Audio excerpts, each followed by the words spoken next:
I wasn't just walking out of a job. I was walking out with his entire house of cards balanced on my shoulders. My name is Nate Ellison. I'm 48 years old.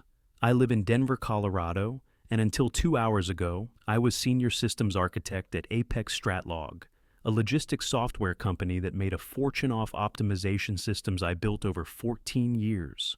14 years of designs, iterations, breakthroughs, all of it mine.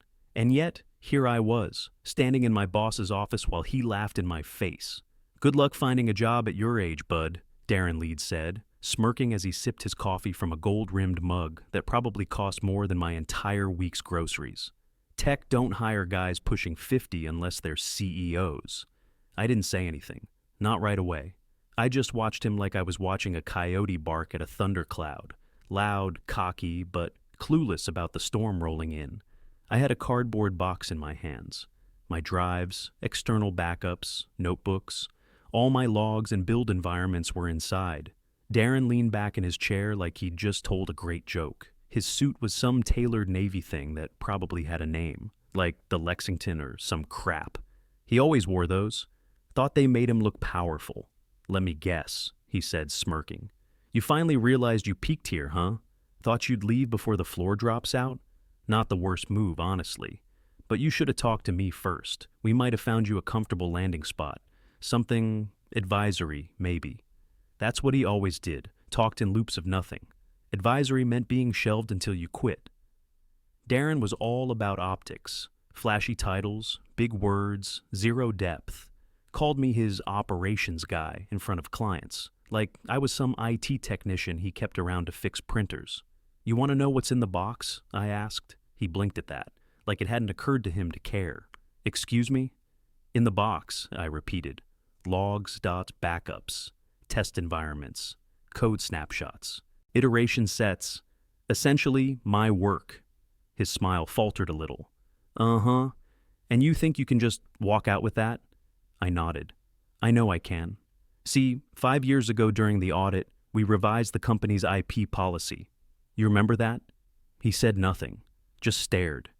"You had me write it, legal reviewed it, you signed off without reading a word. I made sure version control data created off hours and off site wasn't classified as company IP unless explicitly flagged." His mouth opened, then closed again. Color drained from his face like water from a cracked pipe. For a guy who always made a show of being in control, he suddenly looked very much like a man sitting in the wrong chair. I don't think that holds legally." "It does. I checked. Twice. With outside counsel." I wasn't mad. Not anymore. I was beyond that.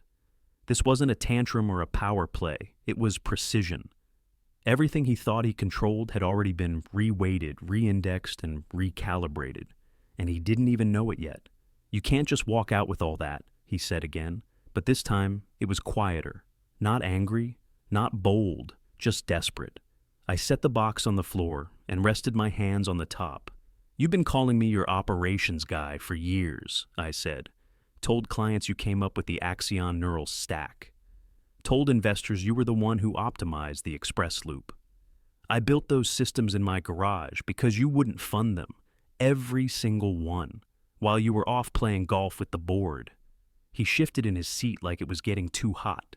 That chair, big, leather, absurd, had always been his throne. I used to joke it probably cost more than my first car. Not anymore. Now I was looking at it for what it was. Temporary. "You're gonna regret this," he said quietly. "I don't think I will." I bent down, picked the box back up, and turned toward the door. Just as I reached the threshold, he found one last ounce of bravado. "Where are you even going, huh? You don't have anything lined up. And even if you did, they're not gonna pay Apex's guy more than I did." I paused, turned just enough so he could see my face. "I'm not Apex's guy anymore." He tilted his head, confused. "I'm Ardent's," I said. "As of last week." The silence hit like a slap. "You... what?" I smiled. Not big, just enough to let him know the lights were finally on and he wasn't the one flipping the switch. "I signed on as CTO," I said. "They called last spring, you intercepted their email, said it was below my level, so I reached out myself." He stood. "Too late. You can't..." but I was already out the door. As I stepped into the elevator and hit the button for the lobby, I could still hear him shouting through the glass wall of his office, red-faced, stammering. No idea how much worse it was going to get. He thought I was just a background tech, the guy who made things run. He never once imagined I might also be the guy who could tear it all down, and that's what made this so satisfying. Not the job, not the title. The fact that I hadn't even started yet, and I'd already outplayed him. The funny thing is, it didn't even start with a plan. It started with a drink. It was the Apex Holiday Mixer, December 2 years ago. Some rented out rooftop downtown, overpriced hors d'oeuvres, and a jazz quartet that looked like they'd been pulled off Craigslist 2 hours before the event. I was standing near the back with a lukewarm Coke in hand, watching Darren do what he did best, holding court. He was schmoozing Apex's board chairman, Art Kellerman, one of those old money guys with a firm handshake and a weak understanding of what we actually did. I wasn't trying to listen, but Darren's voice carried like a foghorn. He leaned in, grinning like he was about to deliver a killer punchline. "Axion neural stack," he said, swirling his drink. "Yeah, that was me, my vision, my blueprint. Just had my ops guy build the bones." I blinked. That was it. That was the moment, because the Axion neural stack had been my life for 6 months. I built it in my garage, long before Apex decided to greenlight the project. I ran power cables through my laundry room to keep my test rigs running overnight. I spent weekends fine-tuning loop handlers, trimming weight from the learning model so it could run hot under simulated delivery stress. Darren had never seen a line of that code, and yet here he was, claiming the patent as his brainchild, reducing my contribution to the bones. That night, something in me snapped, not emotionally, but strategically. I stopped thinking like a builder and started thinking like a saboteur. Back at home, I opened a new encrypted folder and started compiling emails, timestamp threads showing early concept drafts, diagrams, and feedback loops with engineers long before the project even had a name. Git commits, each with my handle, my terminal ID, and metadata proving my ownership. Slack messages, private channels where Darren's only input was, "Looks cool, can we make it sexier?" Meeting notes, summaries I'd kept, because I'm the kind of guy who documents everything. Piece by piece, I built a ledger, not just of code, but of the story behind it. A quiet, methodical dismantling of Darren's fiction. Then I did something I probably should have done years earlier. I reached out to Martin Webb. Martin was VP of R&D at Ardent Systems, Apex's biggest competitor and Darren's personal boogeyman. He'd been trying to poach whoever was really behind Apex's edge for years. Problem was, every time a recruiter email came in from Ardent, it somehow never reached me. I only found out about that little detail when an engineer in HR quietly told me Darren had a gatekeeping filter set up to screen all external inquiries to senior staff. So, I bypassed the inbox entirely. I emailed Martin directly from a Proton Mail address. We met for coffee that Friday. Martin was sharp, ex-technical himself, before going corporate. When I showed him the documents, his expression changed. "You're telling me this entire stack, Axion, the preload model, the cascade balancing, all of that was you?" "All of it," I said, start to finish. He didn't blink. "You want a job?" "Not just a job," I replied. "I want a seat at the table, and I want these patents under the right name." That got his attention. A week later, I was on a Zoom call with Ardent's legal counsel, walking them through everything. Code chains, draft archives, even internal project logs where I was listed as Resource Nate E, while Darren was primary inventor. Not anymore. We filed new claims. Quietly. The legal team said it would take time, but the foundation was solid. Meanwhile, I stayed put at Apex, acting like nothing had changed. I kept coding, kept smiling, kept handing Darren just enough to keep him comfortable, but never enough to see what was really coming. Every system I touched after that, I documented twice. Once for Apex, once for me. And in every commit, every notebook, I layered traceable markers, encryption fingerprints, unique build tags, timestamp offsets. So, when the storm finally hit, there'd be no mistaking who wrote what. And here's the kicker, the one thing Darren never anticipated. I wasn't just building code anymore. I was building a story, a narrative, a case, one that would be impossible to untangle once the lights came on. And those lights, they were coming sooner than Darren thought. 3 weeks from that day, Apex was headlining a global tech summit. Darren had bragged to everyone that he'd be giving a keynote on next-gen optimization frameworks. The deck was already in motion. The invite list was public. The live stream was locked in. Only this time, I wouldn't be writing his script. He'd be stepping on that stage alone, surrounded by people who thought he was a genius. And when they started asking questions, well, they'd find out who the real architect was. I didn't expect him to panic. Not really. When I walked back into Darren's office that morning, same corner view, same stupid leather chair, same mug that read, "Leadership, it's not just a title." I thought he'd smirk, maybe lean back and do that thing he did where he steepled his fingers like some bargain bin Bond villain. I thought he'd play it cool. He didn't. "I've accepted a new position," I said, sliding a white envelope across his desk. "Effective immediately, with Ardent Systems." For a second, I saw something flicker behind his eyes. Confusion maybe, then disbelief, and then pure, unfiltered dread. "Ardent?" he echoed, like he'd just heard a dirty word. "As in, ardent?" I nodded. He opened the envelope with shaking hands. Just a basic resignation letter. No insults, no digs. But it hit him harder than anything I could have written. "No notice?" he muttered, scanning the paper. "No transition plan?" "I don't owe you a transition," I said calmly. "You told the board last month that everything I build is plug and play. Figure it out." He pushed away from his desk and started rifling through a filing cabinet behind him. The desperation was setting in fast now, his breathing getting shallow, his words tripping over each other. "There's gotta be something." "Hang on. Where's that HR policy binder?" I watched him thumb through it like he was looking for a life raft. "You can't just go work for a direct competitor," he snapped, finally landing on a page and slapping it down. "There's a non-compete." "Nope," I said. "There's not." "Bullshit," he hissed. "You said I wasn't executive level enough to justify one," I reminded him. "That was your phrasing, remember? When legal asked if you wanted me on the exec contract track, you said I was essential talent, but not C-suite." He blinked, opened his mouth, closed it again. "And besides," I added, "if there had been a non-compete, it wouldn't be enforceable under Colorado law the way you wrote it." Another thing I mentioned 3 years ago during the revision process, which, again, you didn't read. He slumped into his chair like the oxygen had been sucked out of the room. For the first time since I'd known him, Darren looked like a man who realized the ground beneath him wasn't as solid as he thought. "You're making a mistake," he said finally.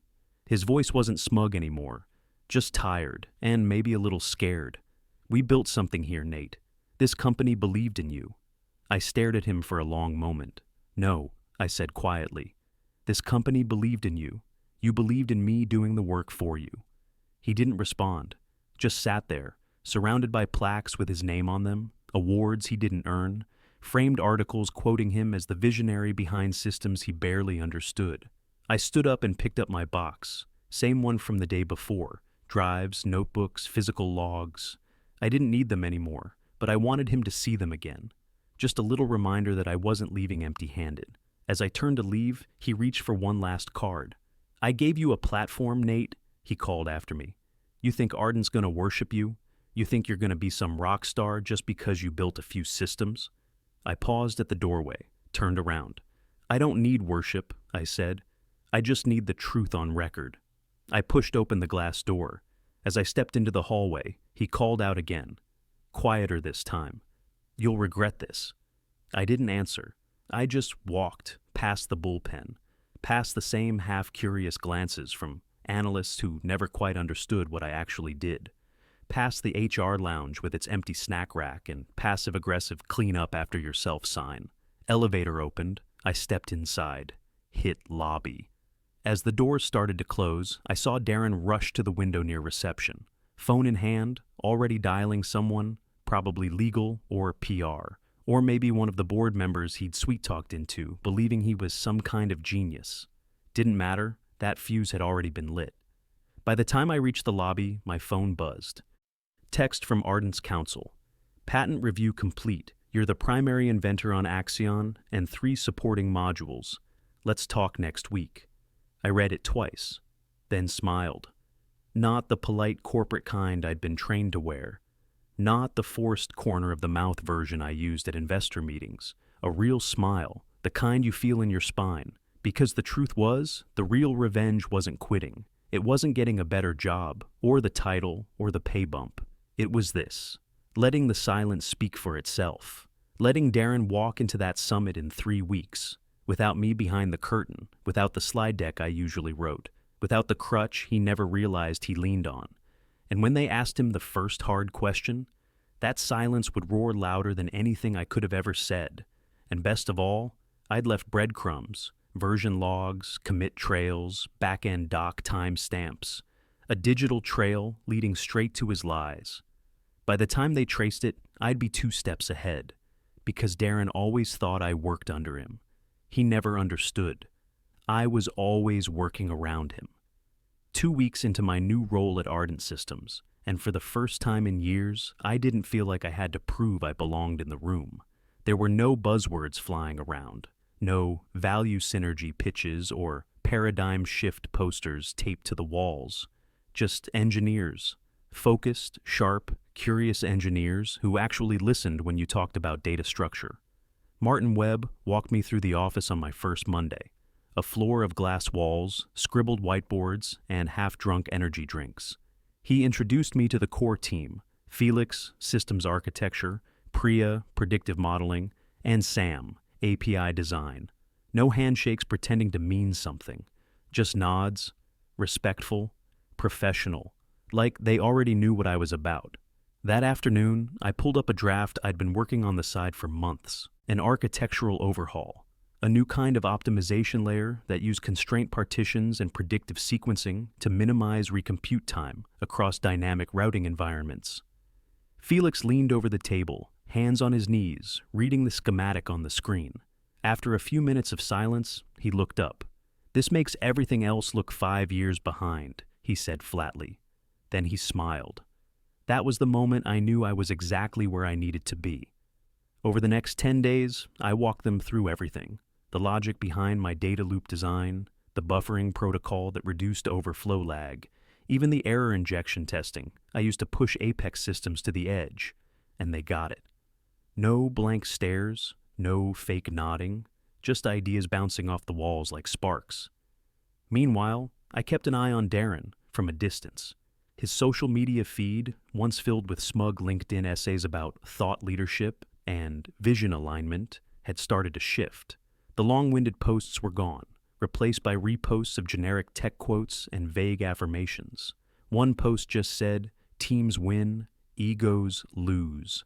Leadership lessons." I had to laugh. But the real fun started in the comments. Engineers, real ones, started poking holes in his PR fog.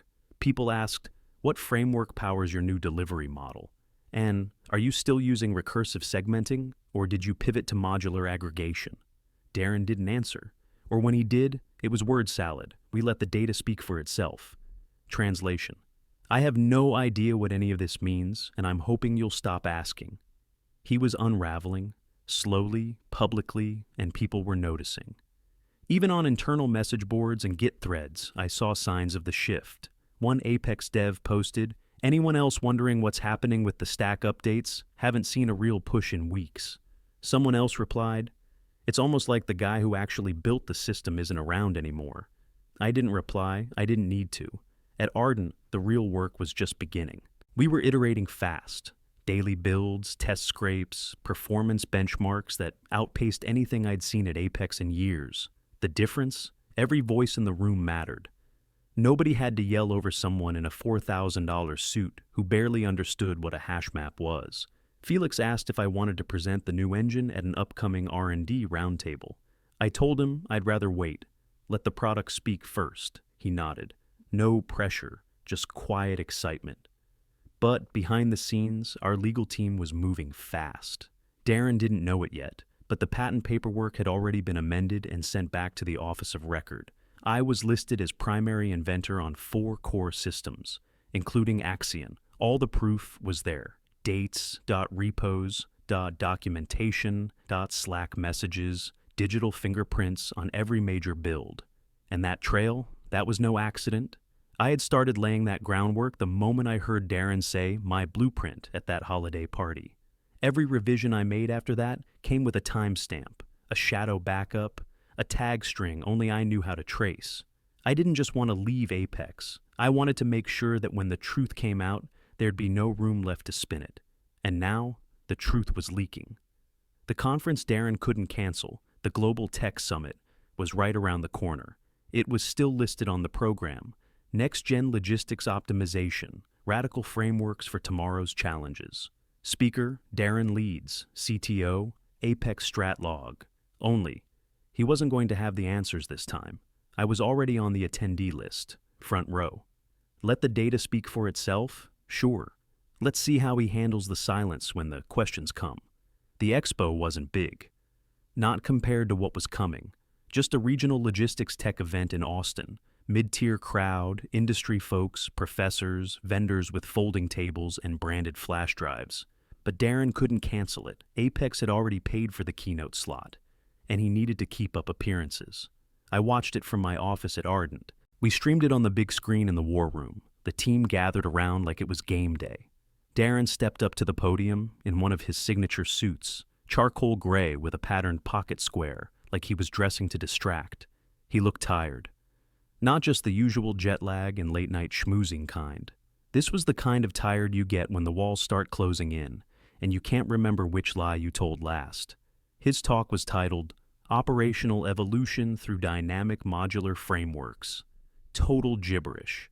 There were slides, stock diagrams, vague arrows pointing to floating boxes labeled things like data synergy and adaptive inputs. 15 minutes in, a professor from UT Austin raised a hand during the Q&A.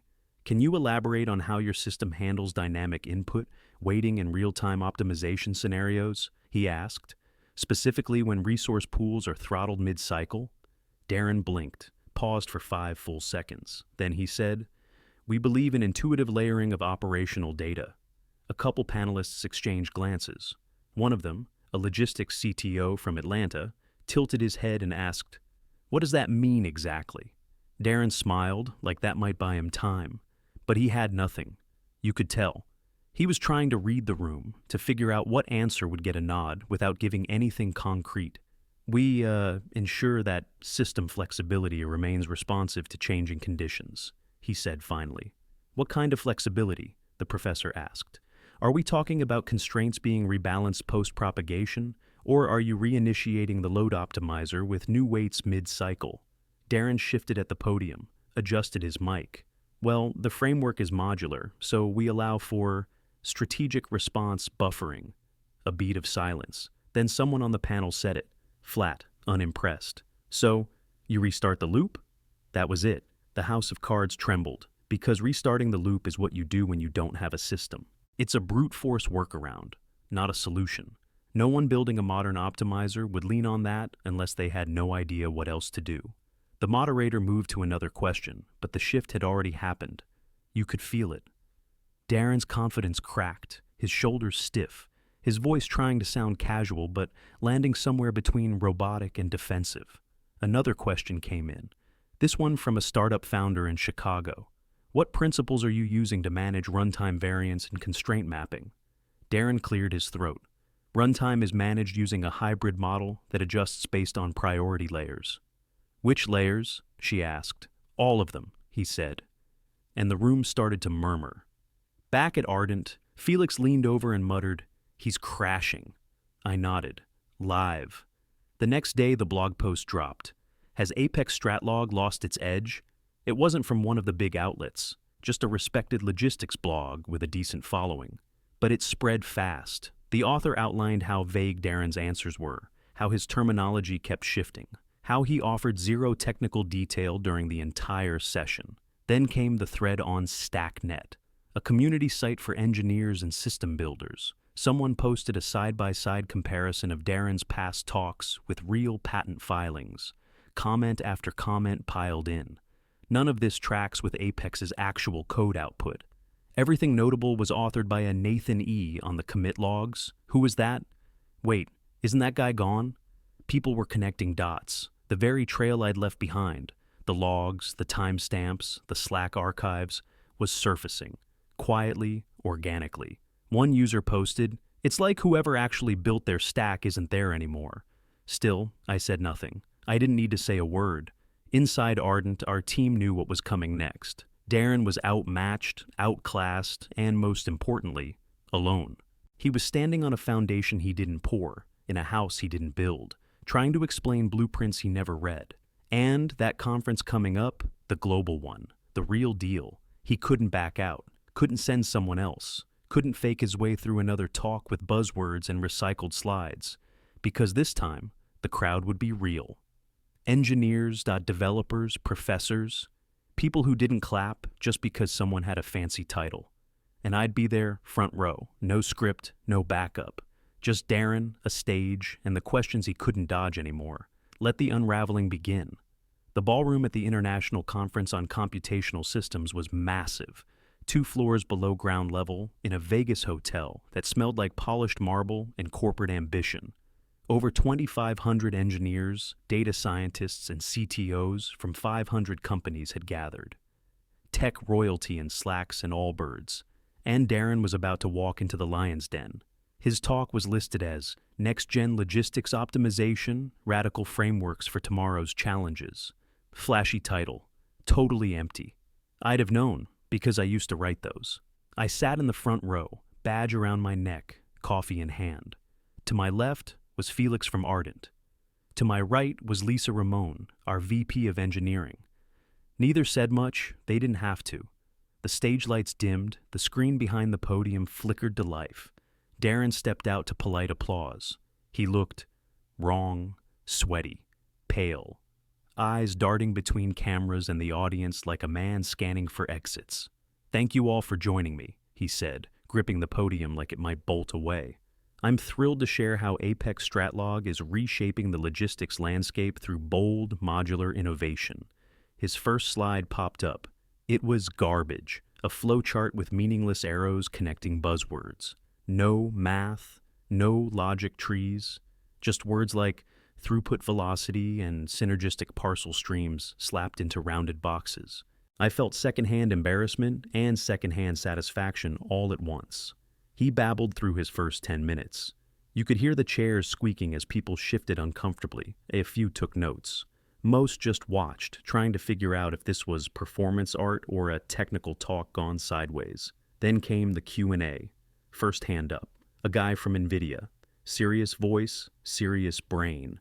"Can you walk us through how your system manages constraint graph behavior under resource-limited conditions?" Darren blinked. "We utilize a modular strategy to address those scenarios." Dead silence. The guy furrowed his brow. "Modular? How? Are you using heuristic pruning, or do you segment based on node criticality?" Darren's eyes twitched. "We combine both approaches. We adapt in real time." Then the next question. A woman from MIT. "In your latest white paper, there's no mention of dynamic buffering. Are you assuming zero latency conditions, or are you smoothing packet delay?" Darren opened his mouth, closed it, tried again. "We take a flexible approach. We respond to latency organically. We don't force structure onto the system." A few people in the audience glanced at each other. Someone in the third row muttered, "What the hell does that even mean?" Lisa leaned toward me. "He's toast." Another hand. "What's your equation for reweighting prediction paths when endpoint priority shifts mid-loop?" Darren stammered. "We don't rely on static weights. We let the network guide its own optimization." "You're describing a black box," the guy said flatly. Darren's neck flushed red. "We believe in intuitive design," he offered weakly. That was it. The point of no return. Question after question came in. Some from students, some from researchers. And Darren's answers got worse and worse. A broken record of vague phrases and empty jargon. He started sweating visibly. One sleeve of his suit had bunched at the shoulder. His voice cracked once. And then, the twist. Someone stood up in the fourth row. Lisa. She took the mic from the aisle usher. The whole auditorium turned. "I think I can clarify," she said. Calm, composed, deadly. Darren froze, like he was seeing a ghost. He recognized her. Of course he did. They'd met at investor mixers, though he never remembered her name. She turned slightly and gestured toward the front row. I'd like to introduce you all to someone. This is Nathan Ellison, our Chief Technology Officer at Ardent Systems, and, until recently, the architect behind Apex StratLog's optimization framework. Gasps audible. People craned their necks. The cameras shifted focus. A wave of whispers rippled through the room. I stood up, walked toward the stage. Darren didn't move. I took the mic from Lisa and turned to the crowd. "Good afternoon," I said.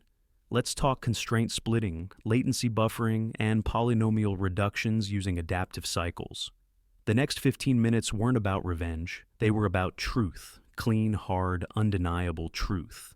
I pulled up slides from my laptop, real slides, architecture flows, regression metrics, live simulation graphs. The stuff engineers dream of. I broke down our new runtime segmentation layer, showed failure maps from Apex's legacy build and how we'd resolve them, quoted equations, explained why priority inversion was killing performance in Apex's routing algorithm. Every question I answered, specifics, real terms, no fluff. And when I finished, the crowd stood, all of them. Applause loud enough to drown out the voice in my head that had doubted this would ever happen. Then Lisa took the mic again. "One final question," she said, turning back to Darren. "Would you care to explain why someone else was presenting your work for the last 14 years? He didn't answer. He couldn't. And in that silence, everything shifted.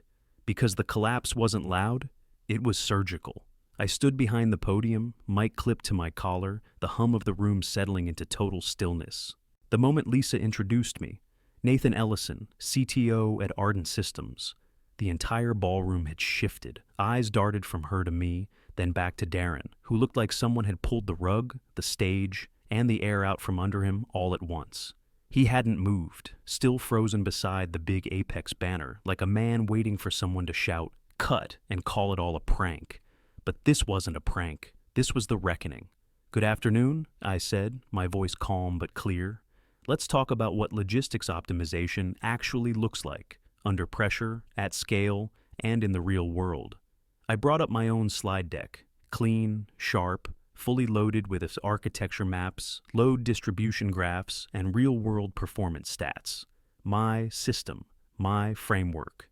What I'd been building since before Darren even knew what the term constraint splitting meant. First slide, constraint architecture. I broke it down simply. How we isolate bottlenecks using a layered propagation model that reroutes in real time. Then I moved to latency buffering, our approach to reducing jitter in unstable bandwidth environments without sacrificing output speed. Every concept came with visuals, equations, annotated performance logs, regression curves. Nothing flashy, just substance. The kind you don't need to hype when it works. I could see people in the audience nodding, taking notes, snapping photos. One guy mouthed, "Holy shit," when I showed our polynomial reduction engine hitting sub-second recalibration in a live route test. Hands shot up during Q&A. The questions came fast and sharp, and I welcomed every one of them. What about high-frequency input variance across multi-zone coordination? Adaptive cycles. We reweight using real-time latency and stochastic feedback models. I can show the math if you want. Someone asked about edge node decisioning during peak delivery congestion. I gave him 3 layers of fallback logic with failover triggers. Every answer landed. Behind me, Darren still hadn't spoken. He hadn't walked off either. He just stood there, small under the lights, watching the room slip out of his control. Then came Lisa. She stepped back up to the mic. "I think we've seen enough to answer the original question," she said. "But I've got one more. Darren," she paused just long enough for the silence to stretch taut, "would you care to explain why someone else has been presenting your work for the last 14 years? That was it. Not a yell, not an accusation. Just a question, simple and direct. Darren opened his mouth, but nothing came out. You could see the gears grinding behind his eyes, looking for a lifeline, something, anything, to say that would explain away everything the room had just seen, but there was nothing left to say. Because here's the truth. The silence of a man caught in a lie is louder than any microphone. I didn't gloat, didn't throw insults. I just looked at him. That was enough. The audience looked too. They saw him not as a leader or an innovator or even a fraud, but as a man who had nothing left to offer. And then came the flash.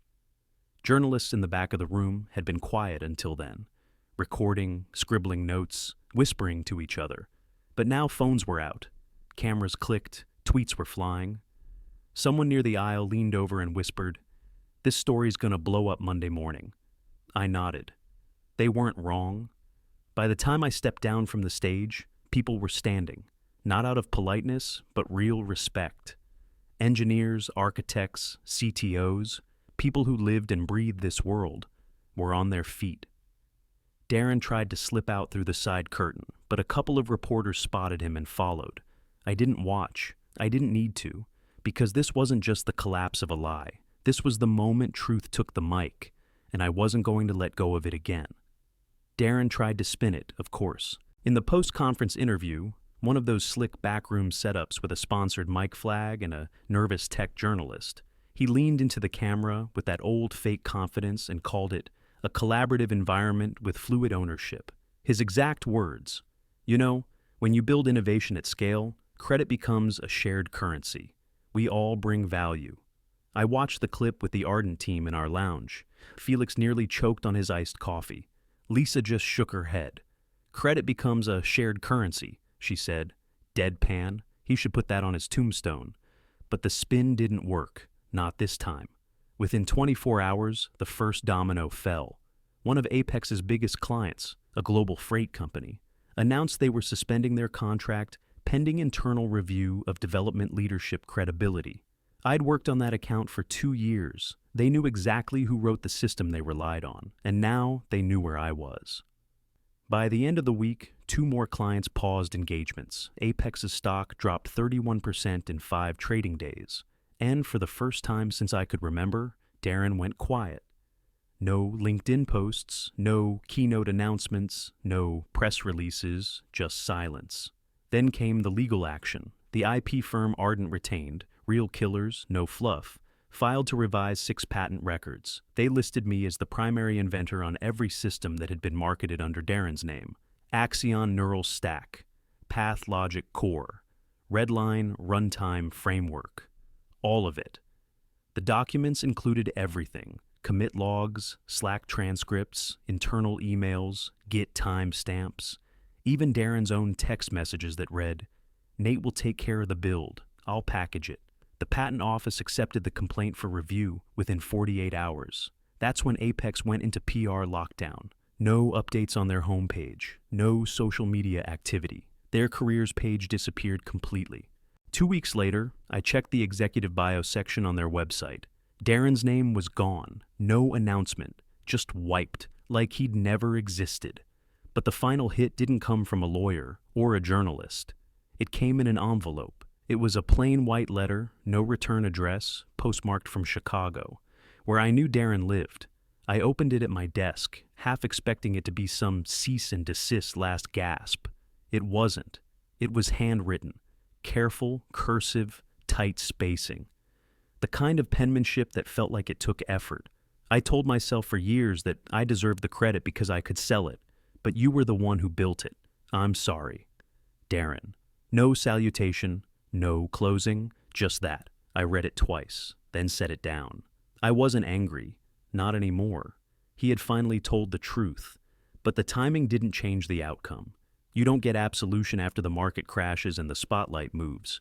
You don't get to rewrite history when you're the reason it needed rewriting in the first place. At Ardent, things had shifted fast. After the conference, our demo requests tripled.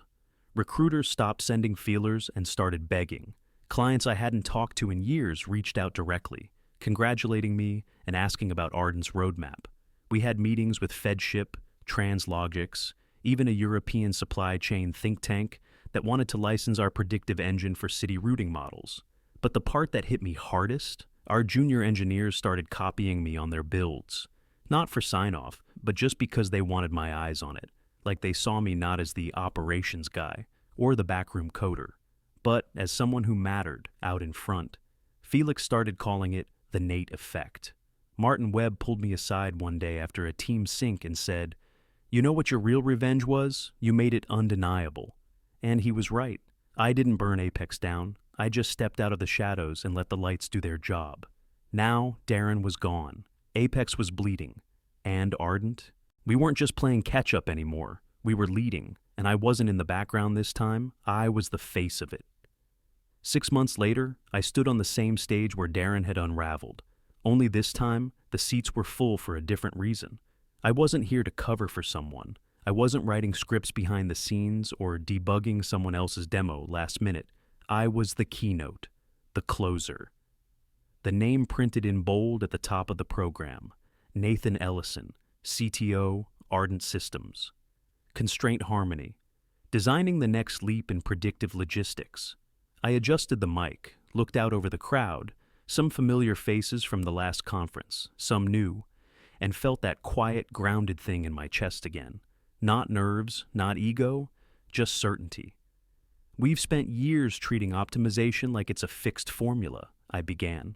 But real-world systems don't care about formulas. They care about volatility, about supply shocks, fuel costs, late drivers, snowstorms in Ohio. And if you want to beat the chaos, you don't predict the noise. You learn to adapt faster than it can spread. Slide 1 lit up behind me. A full breakdown of our hybrid engine, the one we'd been building at Ardent ever since the dust settled. Predictive layering fused with real-time adaptive rerouting. No buzzwords, just solid design. Something Apex could never have imagined, let alone shipped. I walked them through the stats. 83% reduction in route planning time, 47% improvement in delivery precision under unstable conditions, more than double the recovery rate after input disruption compared to industry benchmarks. But the numbers weren't the story. The real story was who built it and how. "This system wasn't made by a lone genius in a garage," I said, smiling a little. "It was built by a team of engineers who respect each other, challenge each other, and," I pointed at the back row where Felix and Lisa were seated, "actually know how to listen." I paused there. Let that hang. Because that, more than anything, was the difference. At Apex, I was the quiet shadow. At Ardent, I was the architect and the voice. I got to see ideas become systems and systems become products. Not through politics or credit hoarding, but through collaboration, through real leadership. And the industry noticed. By the time I stepped off that stage, 2 Fortune 100 companies had already messaged Lisa asking for demos. Our booth was packed for the rest of the day. One VC, who'd ignored our calls 3 years ago, asked for a private meeting, said he'd misjudged the landscape. I almost laughed. Back in the green room, someone handed me a bottled water and said, "You just made Apex look like an old fax machine." I didn't argue. Later that night, after the applause faded and the cameras shut off, I sat at the hotel bar with Felix and Lisa. We didn't talk much at first, just sipped bourbon and let the weight of everything settle. "You realize," Felix said eventually, "you've gone from being the guy behind the curtain to the guy everyone's quoting tomorrow." I thought about that for a second. "No," I said. "I think I just finally stepped out of the wrong room." We toasted to that. And here's the thing no one tells you about revenge. It's not always fire and fury. Sometimes it's just doing the work. Proving, quietly but publicly, that you were never the problem, that the ones who ignored you, who stole from you, who told you to stay in your lane, they were just betting on the wrong future. Now I was building the right one. As the night wound down, my phone buzzed with a dozen new messages. Reporters, partners, 2 speaking invitations, even one from a university asking if I'd guest lecture. I ignored them for now. Instead, I opened the photo Lisa had taken earlier. Me at the podium, slides behind me, crowd locked in. 6 months ago, Darren had choked in front of that same crowd because he thought visibility was control. What he never understood was that visibility without substance is a trap, and I had all the substance. It took 14 years, 3 job titles, a pile of stolen credit, and 1 spectacular collapse. But I was finally here, not just in the room, at the front of it.